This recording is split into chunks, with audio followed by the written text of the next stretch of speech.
نحمده ونصلي على رسوله الكريم اما بعد فاعوذ بالله من الشيطان الرجيم بسم الله الرحمن الرحيم ونفخ في الصور فإذا هم من الأجداث إلى ربهم ينسلون قالوا يا ويلنا من بعثنا من مرقدنا هذا ما وعد الرحمن وصدق المرسلون إن كانت إلا صيحة واحدة فإذا هم جميع لدينا محضرون فاليوم لا تظلم نفس شيئا ولا تجزون إلا ما كنتم تعملون صدق اللہ العظیم۔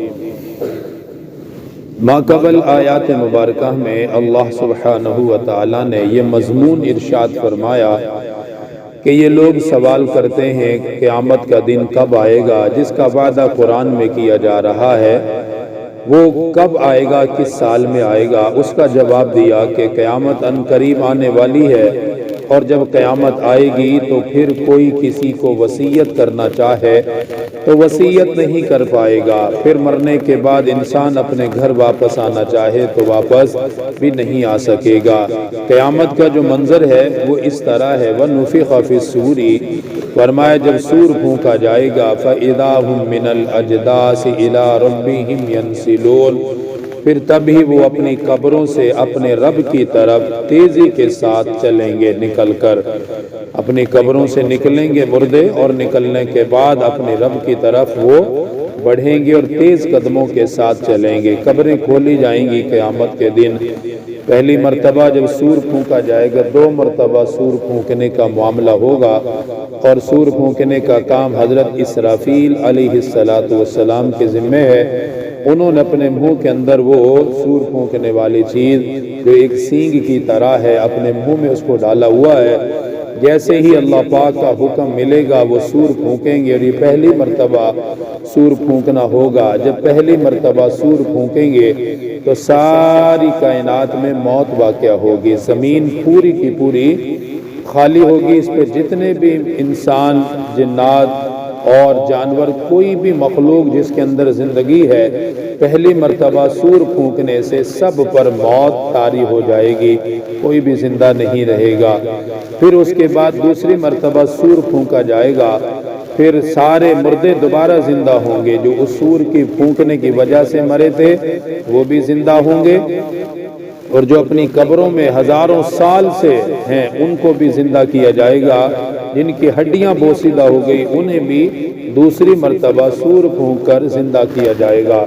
جب سور پھونکا جائے گا تو گھبراہٹ ہوگی ہر وقت ہر طرف، اور اسی گھبراہٹ میں جب قبریں کھلیں گی تو لوگ تیزی کے ساتھ اپنے پروردگار کی طرف دوڑ رہے ہوں گے، اور کافروں کو، منافقوں کو، بدعمالیاں کرنے والوں کو فرشتے دھکے مار مار کر دھکیل رہے ہوں گے، اور انہیں خبر دی جاری ہوگی کہ یہ ہے وہ قیامت کا دن جس کا تم سے وعدہ کیا گیا، اور آج تم سے حساب و کتاب لیا جائے گا۔ تو اسی منظر کو اللہ پاک نے یہاں بیان فرمایا، وَنُفِخَ فِي الصُّورِ، اور سور پھونکا جائے گا، فَإِذَا هُم مِّنَ الْأَجْدَاثِ إِلَىٰ رَبِّهِمْ يَنْسِلُونَ، پھر تبھی وہ قبروں سے اپنے رب کی طرف دوڑ پڑیں گے، تیزی کے ساتھ بڑھیں گے۔ قالوا یا ویلنا من بعثنا من مرقدنا، کہیں گے کہ ہائے ہلاکت، کس نے ہمیں ہماری نیند کی جگہ سے بیدار کر دیا، اٹھا دیا۔ قبریں جب پھٹیں گی، قبروں سے نکلیں گے تو کہیں گے کہ یہ کیا ہو گیا، کس نے قبریں کھولی اور کس نے ہمیں آگے بڑھنے کا کہا ہے۔ یہ بطور تعجب اور پریشانی کے کہا جائے گا۔ انہیں آگے سے یہ جواب ملے گا، ھذا ما وعد الرحمن وصدق المرسلون، یہی وہ وعدے کا دن ہے جس کا رحمان نے وعدہ کیا اور رسولوں نے جس کے بارے میں سچ فرمایا تھا۔ یہ ہے وہ وعدے کا دن، یہ ہے وہ حساب و کتاب کا دن جس کے بارے میں تمہیں خبر دی جاتی تھی۔ اب تمہیں قبروں سے نکال کر میدان محشر کے اندر جمع کیا جائے گا۔ ان کانت الا صیحۃ واحدۃ، فرمایا بس وہ ایک چنگھاڑ ہوگی، ایک چیخ و پکار کا دن ہوگا۔ فَإِذَا هُمْ جَمِيعٌ لَدَيْنَا مُحْضَرُونَ، پھر یکدم سارے کے سارے جمع ہو جائیں گے اللہ سبحانہ و تعالیٰ کے پاس جمیع لدینا محضرون، فرمایا سب کو میرے پاس پکڑ کر جمع کر دیا جائے گا، کوئی چھپ نہیں سکے گا، کوئی بھاگ نہیں سکے گا، کوئی دائیں بائیں ہو نہیں سکے گا، سب کو جمع کیا جائے گا، پکڑ کر سب کو اللہ کے حضور پیش کر دیا جائے گا۔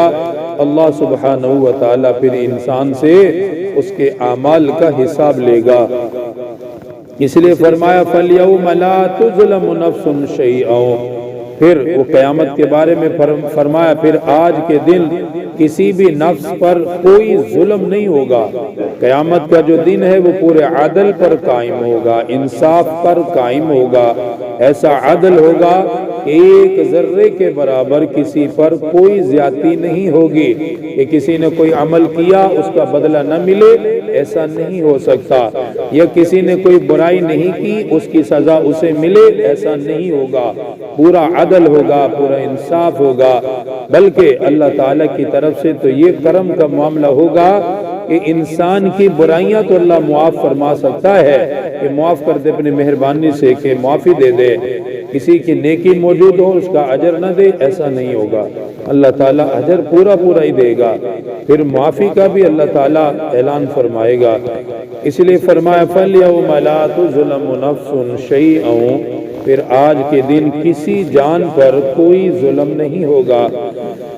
وَلَا تُجْزَوْنَ إِلَّا مَا كُنْتُمْ تَعْمَلُونَ، اور آج کے دن انہی کاموں کا بدلہ ملے گا جو دنیا میں کرتے رہے، جو کمایا وہی ملنے والا ہے، جو بویا وہی کاٹنے والے ہیں۔ اس لیے زندگی کو اپنی قیمتی بناتے ہوئے اپنی آخرت کی فکر کرنی چاہیے کہ ہم جو یہاں کرتے ہیں، جو یہاں بولتے ہیں، جو معاملات کرتے ہیں، جو عبادت کرتے ہیں، اس سب کا بدلہ وہاں جا کر ملے گا۔ اب زندگی اچھی ہے یا بری ہے یہ ہر انسان کو خود پتہ ہے، بہرحال قیامت کا دن تو آنے والا ہے۔ اللہ تعالیٰ دین کی سمجھ نصیب فرمائے۔ الحمدللہ رب العالمین، والصلاة والسلام على سید الانبیاء والمرسلین۔ ربنا آتنا فی الدنیا حسنہ وفی الآخرۃ حسنہ وقنا عذاب النار، وقنا عذاب القبر، وقنا عذاب الحشر، وقنا عذاب المیزان۔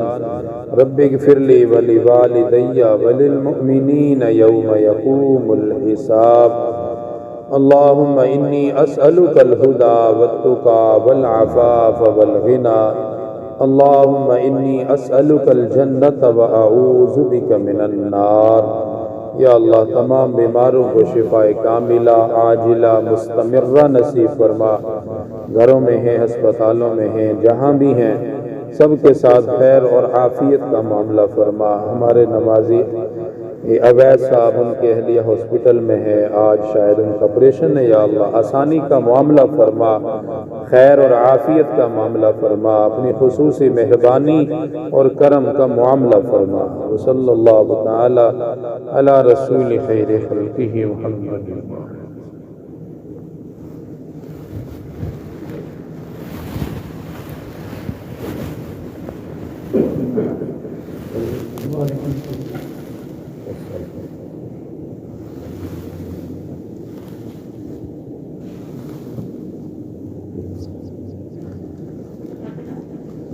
So